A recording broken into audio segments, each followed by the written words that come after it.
ವಿಜಯನಗರ ಜಿಲ್ಲೆಯ ಹೊಸಪೇಟೆ ತಾಲೂಕಿನಲ್ಲಿರುವ ಐತಿಹಾಸಿಕ ಹಂಪಿಯಲ್ಲಿಂದು ಶ್ರೀ ವಿರೂಪಾಕ್ಷೇಶ್ವರ ಸ್ವಾಮಿಯವರ ಜೋಡಿ ರಥೋತ್ಸವವು ಸಾವಿರಾರು ಭಕ್ತರ ಸಮ್ಮುಖದಲ್ಲಿ ಅತ್ಯಂತ ವಿಜೃಂಭಣೆಯಿಂದ ಜರುಗಿತು.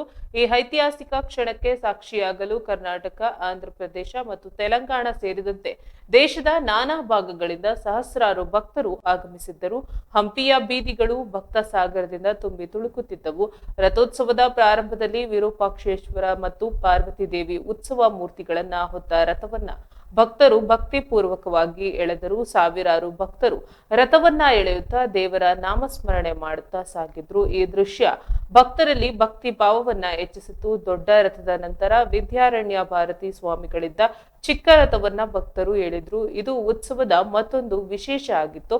ರಥೋತ್ಸವದ ಅಂಗವಾಗಿ ದೇವಾಲಯದ ಆವರಣದಲ್ಲಿ ವಿಶೇಷ ಪೂಜೆಗಳು ಮತ್ತು ಧಾರ್ಮಿಕ ವಿಧಿವಿಧಾನಗಳು ಕೂಡ ಜರುಗಿದವು. ವಿವಿಧ ಸಾಂಸ್ಕೃತಿಕ ಕಾರ್ಯಕ್ರಮಗಳು ಸಹ ಏರ್ಪಡಿಸಲಾಗಿತ್ತು. ಭಕ್ತರು ಸಾಮೂಹಿಕ ಪ್ರಾರ್ಥನೆ ಸಲ್ಲಿಸಿ ದೇವಸ್ಥಾನದ ಆವರಣದಲ್ಲಿ ಅನ್ನ ಸಂತರ್ಪಣೆಯಲ್ಲಿ ಪಾಲ್ಗೊಂಡ್ರು.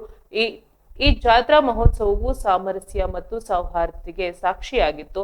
ರಥೋತ್ಸವದ ಅಂಗವಾಗಿ ನಡೆದ ಇನ್ನೊಂದು ಮುಖ್ಯ ಕಾರ್ಯವೆಂದರೆ ರಥದ ಬಾವುಟಗಳ ಹರಾಜು. ಈ ಹರಾಜಿನಲ್ಲಿ ಭಕ್ತರು ಉತ್ಸಾಹದಿಂದ ಭಾಗವಹಿಸಿ ಬಾವುಟಗಳನ್ನ ಖರೀದಿಸಿದರು. ಇದು ದೇವರಿಗೆ ತಮ್ಮ ಭಕ್ತಿಯನ್ನ ಸಮರ್ಪಿಸುವ ಒಂದು ವಿಶಿಷ್ಟ ವಿಧಾನವಾಗಿತ್ತು. ಒಟ್ಟಾರೆಯಾಗಿ ಹಂಪಿಯ ಈ ಜಾತ್ರಾ ಮಹೋತ್ಸವವು ಭಕ್ತ ಸಮೂಹಕ್ಕೆ ಒಂದು ಅವಿಸ್ಮರಣೀಯ ಅನುಭವವನ್ನ ನೀಡಿತ್ತು.